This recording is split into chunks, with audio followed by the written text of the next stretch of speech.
Hello everyone, welcome to William and the Magic Box. Today on our show, we are going to have Christian.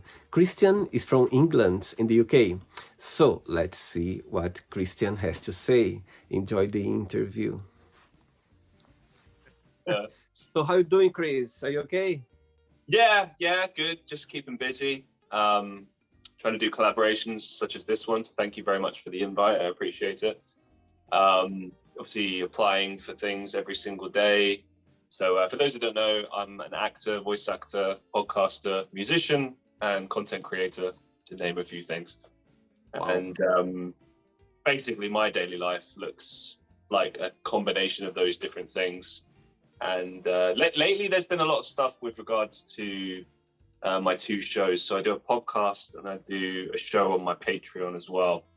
And if you'll indulge me for a second, so two different shows, podcasts, not dissimilar to what you're doing here. You know, you interview people or have a discussion about certain topics or whatever, and try to get some good kind of feel-good stories out of people, inspiring stories, funny stories, more serious stories. And the show that I do on my Patreon is just 100% me. Just like the good, the bad, and the ugly from years ago and now. And lately, there's been a lot of networking and meeting new people and getting them on the show and whatnot.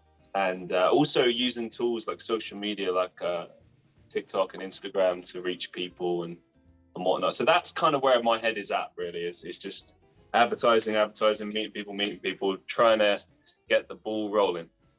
Amazing. And tell me, where are you from, Christian? Originally from London in the UK. Wow. And you live in London right now? Yeah. Thank God. Praise the Lord. No, I live in Manchester in the UK, so up north. Been here about 3 years. Why did you change from London to Manchester? Well, I haven't lived in London since 2014. Like, I moved away to go to university down south somewhere. I was there for 3 years. I then lived in a country called Estonia in Europe for 3 years. And then I came back just before the pandemic and chose to go up north because I like traveling. I like going to new places, and I didn't want to go back to London after all of that. It just felt a bit anticlimactic. And I don't know, I've got this thing where I won't swear, so I'll try and make this clean. Me and London don't go well together. And I think it's more because I think London has a lot to offer as a city, but most people, including people I know that live there, will agree with me here that it's very overpriced. There's too many people, and it's only getting worse. And that's how I felt close to 10 years ago. So you can only imagine how bad it is now, 10 years later.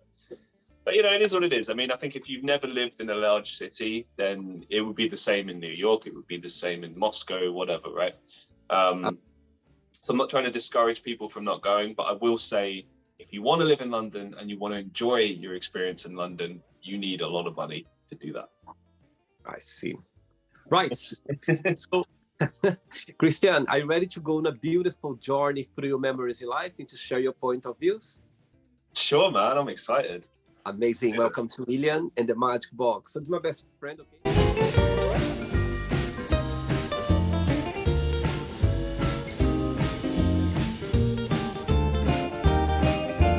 From the fun questions, I'm just gonna play a song now, just for us to relax a bit before the first question. Okay, let's do it.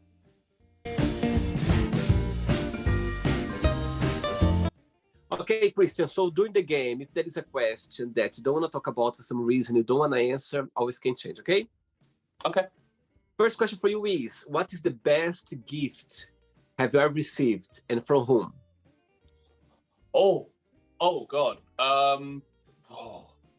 There's so many, like meaningful ones. I mean, like, I know that's where you're driving at. Yeah. Okay, a few. I'll give a few. My mum has always been brilliant at knowing the things that I like clothing, for example. She's always been really good at just knowing what I would like without even really asking me. I think certain people just know you and know what you would look good in, and I guess that makes sense for a parent to know that. And you know, she's bought me things throughout the years, especially when I was younger, to do with music and creating, and I know she takes an active interest in those things. And love you, Mum. And then the other gift I received, which is probably one of the most heartfelt ones, was I received a book full of poems from one of my relatives. Wow. And I don't know necessarily that a lot of my family knew that I was into poetry, and this person had got me this, and it was, I don't know, it was quite a heartfelt thing to receive. And I was really thankful for receiving that, so thank you for that. I'm sure there's been others, but those are the main ones that come to mind, because I think if nothing else, a true, meaningful, sentimental gift is always something where someone has taken a look at you as a person and an active interest in your life, and then got you something that they know that you'll love. But yeah, it doesn't have to be like expensive or about money. I think like, I'm a very sentimental, nostalgic person, so for me, it's about that. It's where the thought counts. Absolutely. I think people who knows us very well, they know how to give the best presents, for sure. That I believe. Next question. Let's do it.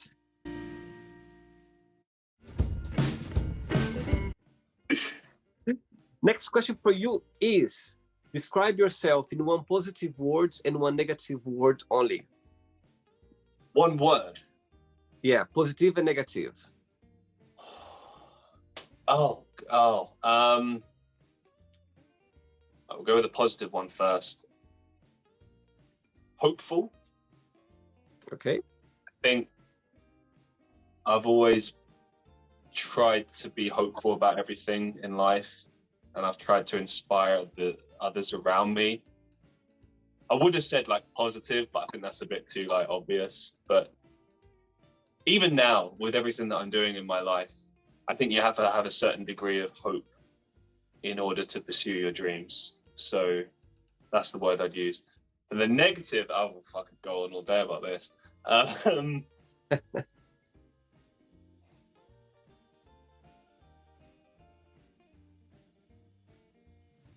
Either fearful or anxious. I don't know which I would go for, but like a problem I've always had is eliminating that fear.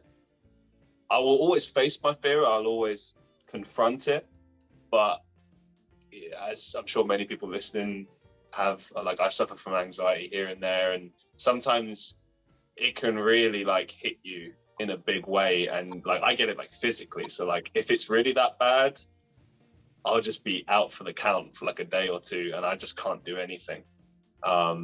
So maybe anxious is the negative word. Maybe that's the better one, but that's the one I would use. I see. All right. Next question. Let's do it, Christian. Before the next question, tell me, when was the moment that you realized that, okay, I was born to be a musician, an actor, an artist overall? There was a moment in your life, or growing up, you kind of just saw that you're born to be an artist? There's been different moments throughout my life where I've pursued creative endeavors. So music has always been a part of my life, always will be. But it took me a while to actually realize what I wanted to do in life. And I feel that that's always like something that you're working at in general. Like sometimes it shifts and everything, but I think the moment that it clicked for me, as far as understanding both what I wanted to do and what I couldn't do anymore. See, I think that's an important aspect to this as well. You know, because I have a background in marketing, and that's what I studied at university and all that. And there was a day, this would have been about 2018, 2019. I was 6-7 months into this job, and I had it all. You know, I had the office job. I was getting along well. I was, you know, steadily earning money, getting experience. But I remember just one day, I just came in to work, and I was like, I'm not happy with this. This doesn't I'm not excited about this. When I wake up in the morning, I don't feel excited. I don't feel like this is what I'm supposed to do. And I've always felt like I have more to offer, but I never really knew what that was. And when I was younger, I really suffered with self-doubt and confidence issues and all of that. And one thing I think that people don't always necessarily tell you about confidence and doubt is that it's not something that you can change overnight. You can't just stick a positive cap on and, okay, now I'm confident. It takes time. It takes experience. It's a journey. You slowly get there and you slowly take risks on yourself. But the moment that it changed for me was there. And then about a year later, someone came up to me when I was in the office, and they were like, hey, I've got a couple of friends that are doing a short film. And this just tickled me because I was in this foreign country and I'm just not thinking about anything creative at all. And this guy comes up to me and is like, they're looking for a British guy from London to play in the movie. And I just thought that was really funny. Like, I didn't take it seriously. I just thought, oh, that's funny. I was like, yeah, I'll apply for that. Like, I didn't expect anything from it. I just did it. And then I end up getting it. But what I didn't realize is that it's the lead, like the lead role. So I have to like sit down and learn a bunch of lines and book some time off work and like actually get this done. And I loved it. I fell in love with acting at that moment. And I think I realized that that was what I wanted to do with my life, because it felt a lot like what I used to do with music, but it felt like more. It was like expressive. So it wasn't just performing, it was performing in all areas and taking everything that I enjoyed doing and putting it together. And then, as I said before, it's progress. So from that point onwards, it slowly kind of came together to the point where I'm at now, where, I'm pursuing a lot of different things, but acting, voice acting is the main goal. I see. All right. Next question for you is, if you won the lottery, what would be your first big splurge? Oh, I just take care of family, man. That's the first thing. Yeah, no, look after your family and the people that looked after you. I'd make sure I'd sorted all of that out first, and then I'd start thinking about me. And there'd be projects. It wouldn't really be like, I don't know, like, I'm not really big on like possessions, really. Like, obviously there'd be things I would buy, like, come on, but I would focus more on like investing in things, in various projects that I've been wanting to pursue. And I'd invest it in trying to push my career forward and stuff. So I'd get equipment, things that I need, things that I've wanted to get.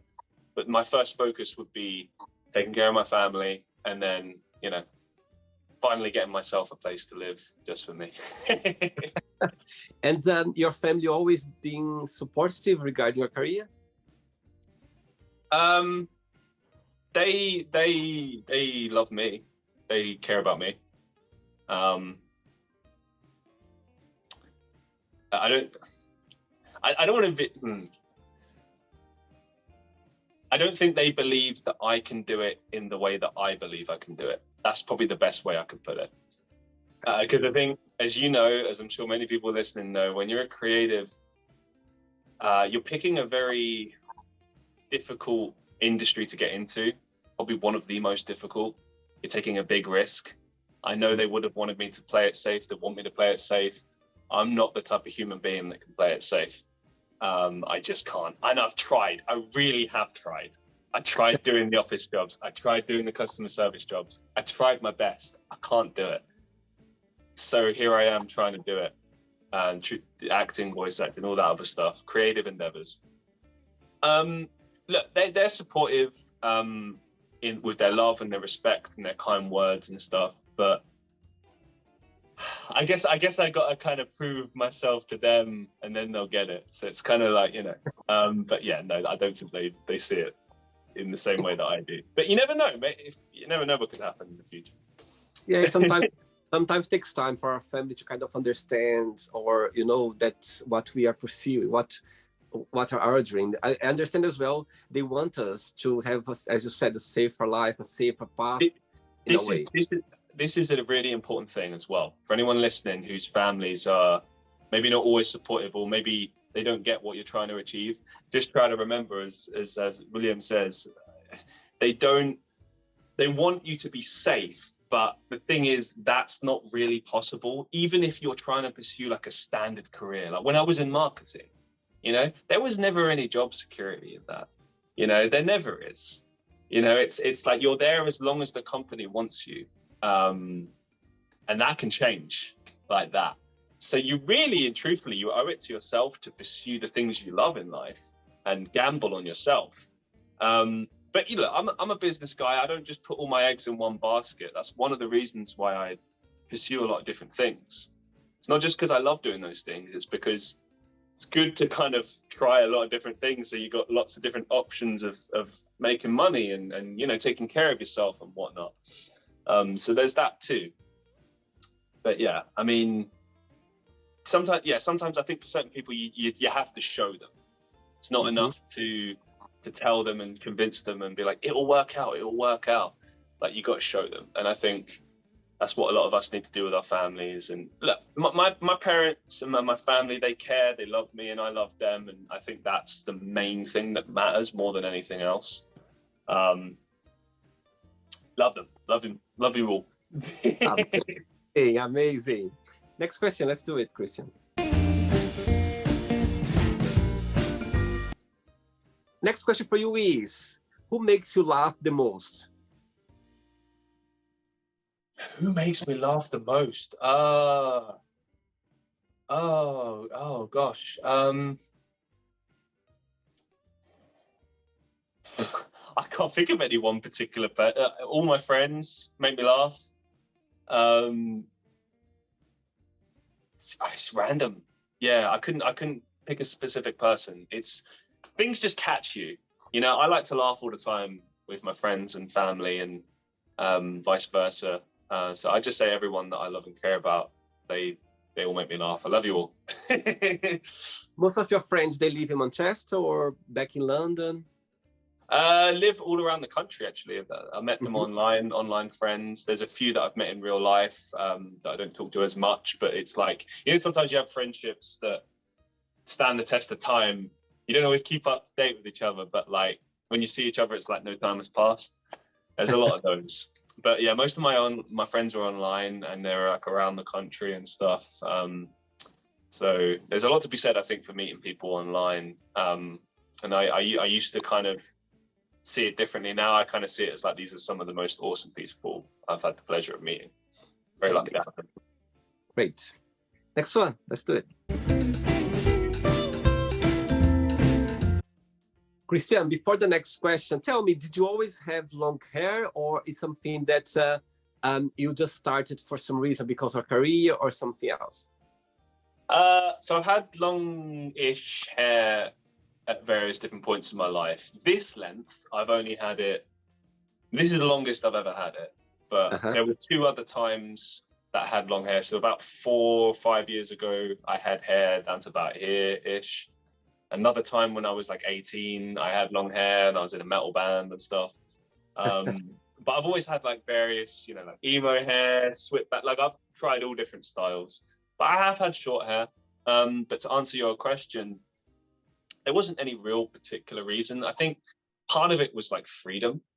There were times over about 5, 6, 7 years ago where things weren't as positive, and as I wasn't in a great place. And I would say that sometimes I think it's good to do things in life that are symbolic. So me having long hair is, for me, it's freeing and it's symbolic, and it represents my freedom away from all of the bad times and just being in a positive headspace. And it's funny, you know, like I get a lot of comments about it, like mostly positive, but every once in a while people will be like, why don't you cut your hair, man? It's a state. Why don't you cut your hair? And I'm like, I just like having it, man. Like makes me feel happy, you know, like, and at the end of the day, you should do things that make you happy, and you shouldn't have to answer to anyone. You know, you do what makes you happy as a human being. Make that your focus. Beautiful. Next question for you is, if you could have a superpower, what that would be and why? okay, either like the ability to teleport or super speed, because then I could like see my family and friends like whenever, and that would be awesome. Let's say you have the superpower of going anywhere in the world right now. Yeah, where would you go and why? I'd go see my family, man, straight away, like that. Wow. Yeah. And I know a lot of people would be like, "Oh, why wouldn't you go here? Why wouldn't you do that?" Yeah, of course I'd love to travel, man. But like my friends and my family, that's where my heart's at. Because you can travel anywhere you want, you can do all these things, but if you ain't got someone to share it with, it doesn't mean much. Sorry, who in your family are you more close to?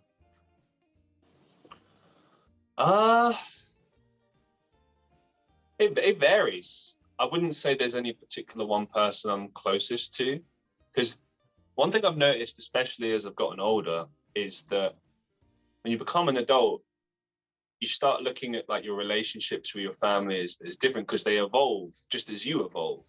So I'm very close to my mum, I'm close to my dad and my step parents, but it's different kind of relationships,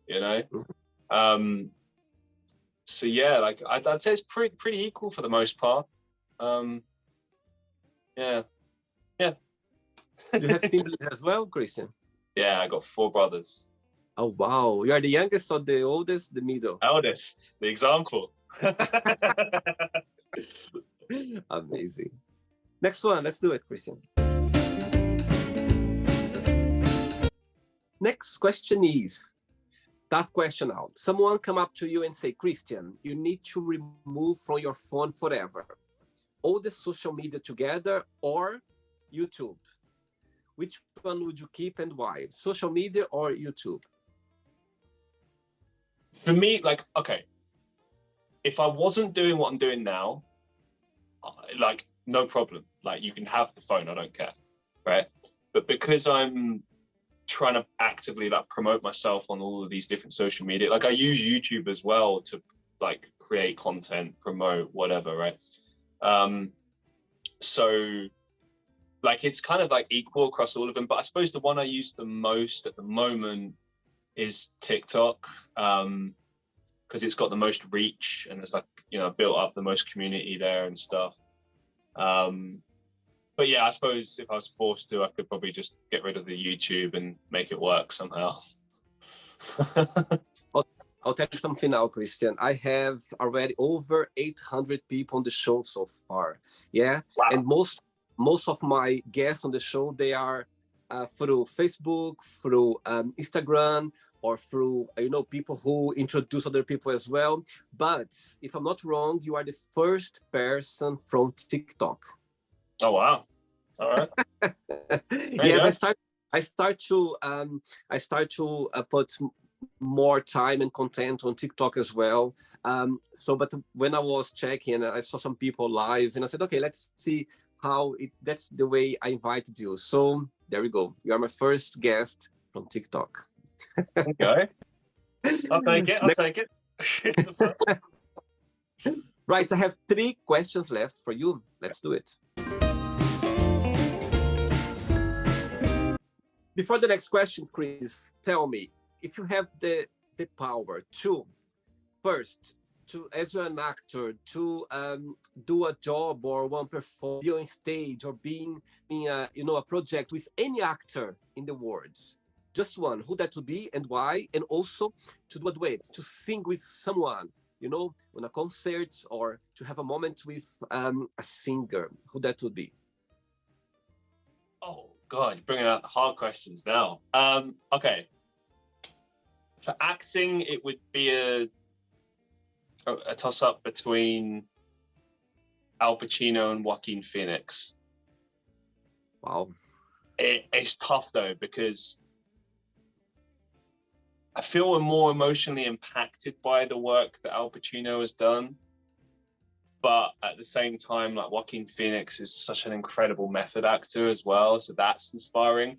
And the reason why, I would just want to learn from them. I just sit there like the learning tree, like a sponge. I'd be like, you do you, man. I'll act around you and just learn.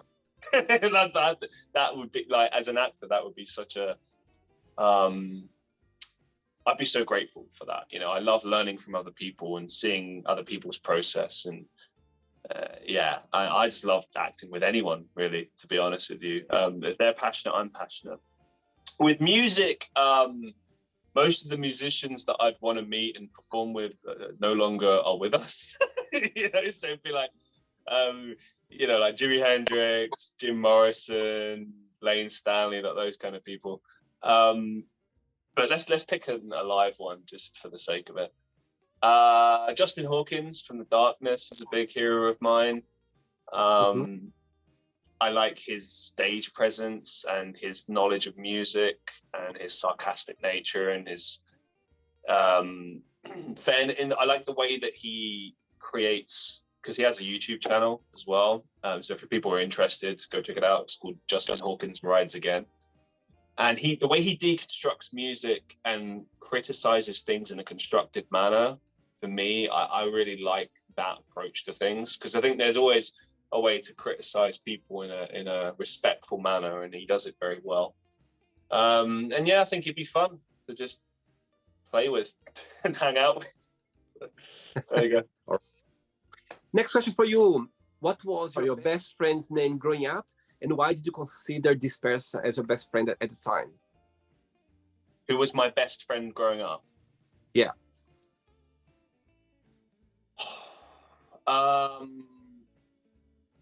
So I was mostly a loner kid. I did have some close friends here and there, but mostly it was just kind of me, myself, and I kind of deal.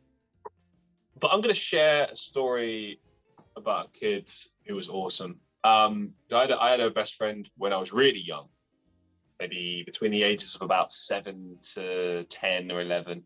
His name was Christopher, and he suffered from autism. First time I ever met a kid who suffered from autism. And obviously, as a child, I didn't really understand what it was. Like, it was explained to me that, you know, he had a condition that meant that sometimes he'd act a little differently. But when you're a kid, like, yeah, to me, he was just Christopher. And, you know, if he was stressing about something, we'd work through it, you know, whatever. And I have very fond memories of playing. We used to go back and forth. So he was a big fan of cricket and I hated cricket, but I'd play with him because he liked it.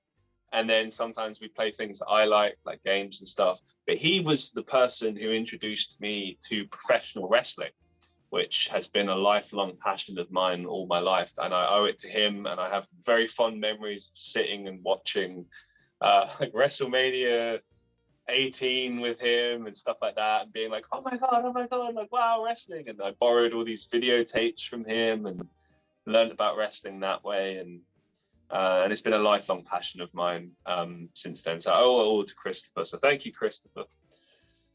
Oh, amazing. 2 questions left, Christian. Let's do it. Next question for you is, who is your biggest idol and what have you learned with this person? There's quite a few. I've never been one for picking favorites, but the one that always tends to come to mind is Johnny Cash. And the reason for that is that I like Johnny Cash because Johnny Cash was like a flawed human being who lived life his way. You know, he was a Christian man. He tried his best. He made real bad mistakes in life, but he lived his life his way, and he wouldn't, you know, he'd always do his best to be the best that he could be. But he wasn't a hypocrite. He wasn't fake. There was nothing fake about the man. He was just himself. And, you know, sometimes you get criticized for that. Sometimes people embrace that. There are people that love him. There are people that didn't like him. And that's something that I aspire to be like. I try not to worry about my haters, or I don't try to pander to people. I try my best to be better and to grow and take on criticism and stuff. But sometimes you just got to draw a line and be like, this is who I am. Love me or hate me, this is who I am. And I felt like Johnny Cash really kind of frontiered that, or you know, represented that in a positive way. And I guess to me, he's like the last kind of action cowboy in a way, like the last modern cowboy. And I dig that idea in a modern setting. Yeah. Amazing. Ready for the last question? Ready. Let's do Let's it. do it. Last one. Christian, before the last question, tell me about your podcast. What was the big inspiration for you to create your podcast? It's a bit boring, actually. There wasn't a particular inspiration for it. I just always wanted to make a podcast. I was a big fan of the Ricky Gervais show when it first came out, like before it became a show and it was just like a podcast, whatever. So when I was first introduced to that concept, it was very intriguing to me. You know, I've always been a fan of like audio stuff, music stuff, whatever, and this whole concept of a podcast was really fascinating to me. And I just loved the way that you could just listen to it whenever you wanted to, and you know, it was like there was like a sense of safety in it. And I think people will know what I mean. Sometimes when you got like your favorite show or favorite episode or something, sometimes you just come back to it again and again and again. And I remember like going to a job I hated when I was like 18, 19, and I would just religiously listen to these episodes of the Ricky Gervais show. And he did like a very short-lived series, and this was on like the iPod back in the day, called The English or The Guide to or something, and it had all three of them on it. And there was just, you know, I must have listened to each of those episodes like 100 times, and I just stick them on and they get me through, you know, waiting 2 hours for a train, waiting in the cold, waiting, you know, begrudgingly not enjoying life, you know, not being in a happy place. It got me through. And so when it came time to do my own show, I just always knew I wanted to do one. And I did a very short-lived one with a few online friends, and, you know, we had good chemistry, but they just didn't want to continue. And I was like, oh, but I want to keep going. I want to do this. And so I made my show, the Christian Reeve podcast. And to be honest with you, like, it's kind of developed over time. At first, it kind of were just like, oh, I guess I'll just interview people here and there and talk a bit, you know, here and there. And, you know, the longer you do shows, the more it kind of evolves into something. And, you know, we're coming up on 3 years now. And I think now I've understood the show is all about sharing life stories, sharing the good, the bad, and the ugly about people, and just kind of trying to have good, interesting conversations in a kind of like a laid back style. You know what I mean? Like I like to kind of keep it loose, and just ask loads of follow-up questions, whatever. But and this is another thing as well, I'll add this. I mentioned at the beginning of this show that I have another series on my Patreon. It's called Life with Christian Reeve. And I only set this show up maybe like 2 months ago. But I decided, partly because I wanted to have exclusive content for the Patreon, but a bigger reason was that I wanted a place where I could just talk about me and just have like life stories and just practice my ability to talk at length and share stories and do storytelling. And then with the podcast, I wanted to focus more on just my guests and just the topics. And whenever I have my guests on, you'll notice, if you ever do listen to the show, that I try to adapt to my guest. So if they talk a lot more, I'm just steering the ship, asking the questions. If they talk a bit less, maybe I'm talking a bit more, trying to kind of push ideas out there and be like, well, what do you think of this? How about this? I remember a time when I did X, Y, and Z, whatever. And it's helped me to kind of build my ability to have conversations, to be able to come on a show like yours and be able to confidently speak and have fun and hopefully create something entertaining for the listeners at home. But yeah, man, when it really comes down to it, I just wanted to do a podcast. I always liked podcasts, and I still like doing podcasts. All these years later, I think I enjoy it more than I did when I started, to be honest. Amazing. Last question for you is, what has been the lowest point of your life?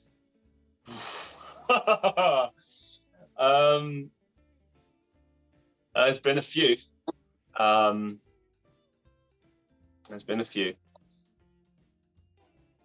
I always can check a question, okay, if you'd like to. It's okay. No, I don't like to run and hide from the negatives, because life isn't all sunshine and daisies. I was in a pretty bad relationship quite a few years back. and that was a really bad point in my life,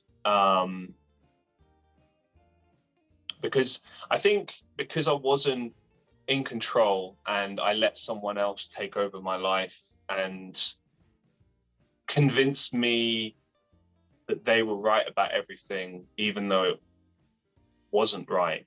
And I think for anyone listening that finds himself in a toxic relationship, your heart doesn't lie to you. Your intuition doesn't lie to you.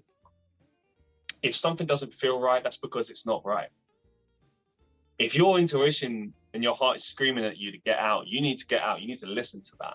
It's, I don't know what you want to call it, a sixth sense, God, the universe, whatever you want to call that. That is you trying to help you. So listen to that and get yourself out of that situation. More recently was another low point. It's about 2-3 months ago. I began the year. I won't go into too many details because I've already relived it. But what I will say is that I was not taking care of myself. I was in a job that I hated. I was working many hours. I was drinking to kind of get by, to move through it. Not like alcoholic level, but I was not taking care of myself. You know, there was drinking, there was not sleeping, not eating properly. And it was showing and people were concerned. And then it all kind of culminated in this one stream that I did on New Year's Day. And I lost everything. You know, I lost my job. I was in a bad way. I hurt myself accidentally. And, you know, when I spoke about it to friends, I remember calling up my dad afterwards and just being like, because I knew he'd understand. I knew he'd get it. And I said, I hit rock bottom. What do I do? And he was like, don't be too hard on yourself. You pick yourself up and you keep going, you keep moving forward. And that's what I did. I just kind of jumped into it and I did what I've always done, which is I started working. I started thinking, okay, well, I can sit and feel sorry for myself and feel like a failure, or I can set about fixing these things. So I kind of made a promise to myself right there and then, not going to drink anymore. I didn't need to, you know, I didn't have a problem, but I thought, you know what, it would be a good thing spiritually, I think, for me to do this.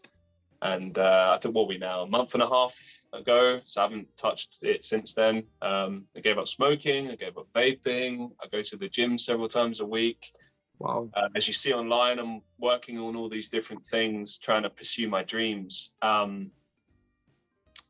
Look, if you hit rock bottom and you're going to feel a lot of judgment, but here's the thing, like all the people around me, the people that care, the friends, the family, some people were annoyed, some people were upset, and they were like, you need to apologize. And I did. And then, you know what? They were all there for me and they were like, just want you to be okay. Just keep moving forward. We believe in you. Amazing. And it meant so much. And I was like, okay, I'll keep working hard. And those same people are still there. And I want to say a massive thank you to all of them. But just a quick message for your audience. You know, if you hit rock bottom, look, as my dad said, don't be too hard on yourself. Things do get better. They will get better. Just have some faith and put the work in. It all starts and ends with you. We need to remember, sometimes look in the mirror and go like, you know what, you're doing very well, you're doing well. So you need to, you know, tap our shoulders sometimes. It's very important. Right, it's not the end yet. Let's play now the word association game. I'm going to give away some words. Just tell me one word that comes to your mind. Quick thinking, okay? Okay. So, I hope you are enjoying the interview. Before we do the word association game, don't forget to give a like, don't forget to share this video, and also don't forget to subscribe to our channel. Just click on the button right there. Thank you so much and enjoy the word association game. Money. Opportunity. Family. Love. One word for life.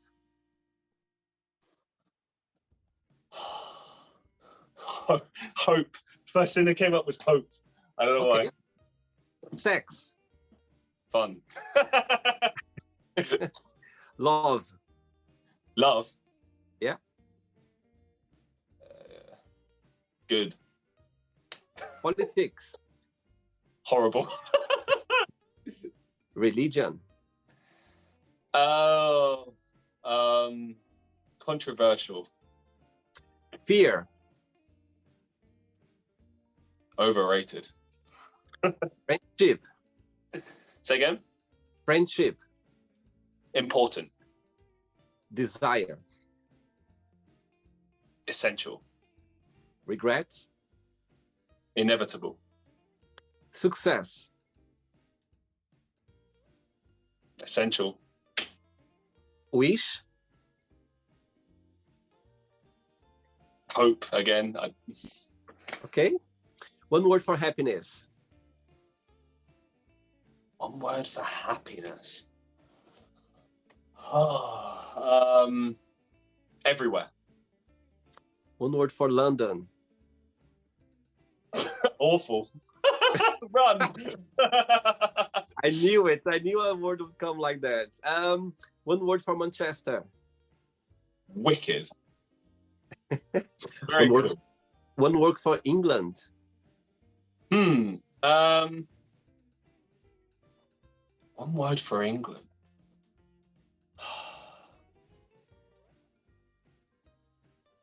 Wholesome. I think wholesome. Okay. One word for acting. Inspiring. One word for singing. Soulful. Amazing. And the last one now. I'm gonna the Christian Reeve podcast. One word.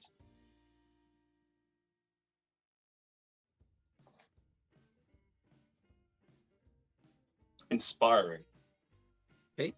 Let's pretend I'm going to meet your lovely dad for a coffee, and I'm going to ask your dad, what is the most beautiful thing about Christian, and what's something that he still needs to improve on, to work on? What's your dad would say? Oh.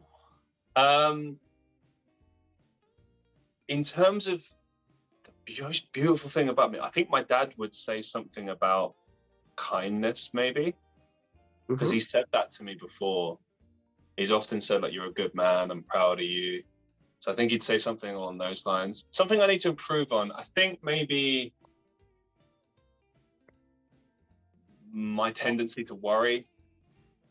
I'm a much more confident man and human being now than I ever have been. But, you know, it's something you're always working at, you know? And I don't think there's anything wrong with that. I think that when you make the big decisions, that's when it's important not to doubt yourself and not to worry. But look, you know, if you need to pick up a phone and call your parents, call people you love and care about and say like, hey, I don't know about this, like, that's fine. And you know, I mean, as much as it's not good to over worry, but reach out, you know, you use those friends and family, you know, just ask them. I called him the other day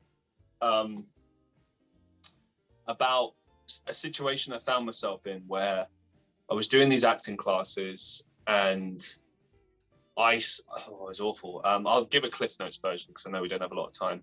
Basically, I was in this acting class and my tutor just shouted at one of the students, and it was very inappropriate. And she was an elderly lady, and it was awful.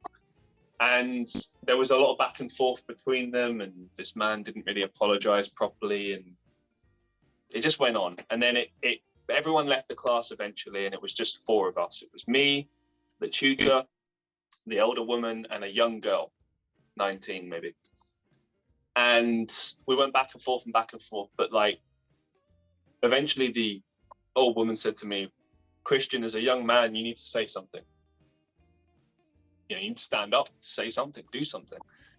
And so I did. I challenged this man. I said, like, you can't talk to this person with this level of disrespect. You can't be like this. You just can't do this. Aren't you going to apologize? Aren't you going to own this? How can you can fix this? And I gave examples of how they could do that. And it went on for some while. And this woman, she said what she needed to say to this man. And then everyone started to leave. And then I had a one-on-one with this guy, and I tried to make him see sense.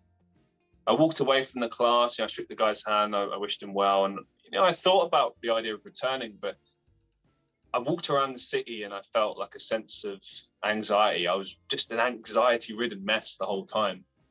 And I felt like, this is wrong. This was wrong. What's the right thing to do? I feel like the right thing to do is not to go anymore. And I felt at an impasse. What do I do? So I called my dad and I said, and I explained everything. And I said, what do you think? And he said, I'm proud of you for what you did. And I think that if you would keep going to these classes, it's almost like you condone this level of disrespect. And I agreed, like, of course I don't. I wouldn't want to, you know, how could I go to a place like that where that's seen as acceptable? And I guess what I learned in that situation is that I learned a bit more about the type of man that I am, the type of human being that I am. And one thing that I want to share with your listeners, I think is important, is in that moment where I was asked to talk and to defend this person and to say what I thought, I was nervous. I was anxiety-ridden mess. I felt scared and I was like, but I've got to do this. I've got to speak for what's right. And so I did. And I've heard this a million times on social media lately. So I'll say it here. The other side of fear contains everything you've ever wanted. And that's the place you need to be. Don't be afraid. Do what's right. Pursue your dreams and goals in life.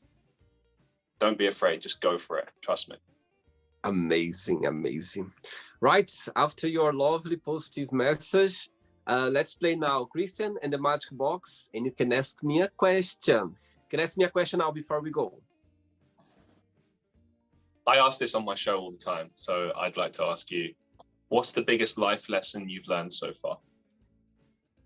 Wow, love the question. Okay, so let me think. Okay, I'll tell you now. The first thing that came to my mind when I was a teenager, yeah, I remember it's really I'm so glad that I kind of changed my way of thinking and getting older and understand more things. I remember when I was when I was younger, like a teenager. I remember when I could see people, like vulnerable people, let's say asking for money, you know, in the streets or in public place, and those people, they look healthy, they look like, you know, people, they could work, they could do something about, you know, about that situation. They were asking for money, and I could understand. I was trying to, you know, I was a bit annoyed with that situation. And actually nowadays I think a different way. I think that what I think is one of the biggest lessons I've learned in my life is, it doesn't matter if they look healthy, if they look that they could work or not. Actually, I was comparing myself with those people because I could see that if I could work, if I could study, if I could do something, why they couldn't do it at the same time. And now I understand it's not about that. It's not about, you don't know what's going on in their life. You don't know what's behind that, you know, that moment what they are doing that. You don't know why led them to do that. So I think the biggest lesson for me is, it doesn't matter when you approach people, maybe doing something that you don't understand, or maybe behave in a way that, you know, for you is a bit strange, but it's still okay. Never judge, never think that they are doing it's wrong or it's right, or maybe they could improve something, because you never know what is happening in their lives. You don't know what happened before in their lives. You don't know what's going on. You don't know what day they had yesterday, or the day they have this morning or this afternoon, or a moment they are having right now. Sort of learn the biggest lessons about that. It doesn't matter when you see someone vulnerable doing something, you know, that maybe you have let's say maybe a positive approach about it, or, you know, say, okay, you know what, maybe this person could be doing something. It's not about that, because you don't see the biggest picture there. You don't see what's led them to do that. So that's one of the biggest lessons. And nowadays, when I see someone maybe doing something that I'm more understanding about that, I don't judge. I go like, okay, if this is happening, is for any reason. That's is not for me to judge or to try to you know, to put yourself in their shoes or to understand. Just respect and let the things happen. And so that's one of the biggest lessons that I'm so grateful that I got to this point, because it's not about what you think or what you understand, what you've been taught, or about you think is right or wrong. You don't know what's happening in people's lives. Doesn't matter what they're doing. It's just it's they find a way to survive or to express themselves or to release some pain that they are going through. Doesn't matter what. That's one of the biggest lessons. Beautiful, thank you. Christian, did you enjoy the interview? I did, thank you, man. I like doing shows like this, where you get to kind of reflect on things, both things that you might have explored previously and also things that you haven't. It's a fun show, man. Thank you very much for having me. Really appreciate it. Thanks so much. Thanks so much for being kind and sweet and for being so open and sharing your life experience. I think people watching the interview, they appreciate that because they can see that we are not alone out there. You know, we might be sharing the same situation, a positive way, negative way, in a challenge moment. And it's good to hear people talking openly because you never know, you might be helping people, you know, watch the interview, encourage them to see that they're not alone out there. Thanks so much for the interview and keep in touch. Okay, it was a pleasure. Take care. Bye-bye. Good luck for your career. Thank you. Bye. So, did you like the show? Don't forget to give a like, share it, and also don't forget to subscribe to the channel. And if you'd like to be part of the show as well, first, subscribe to our channel, and after that, just go to our website, www.williamandthemagicbox.com, and send us a request saying why you'd like to be part of the show. And I see you there. Bye-bye. See you next time.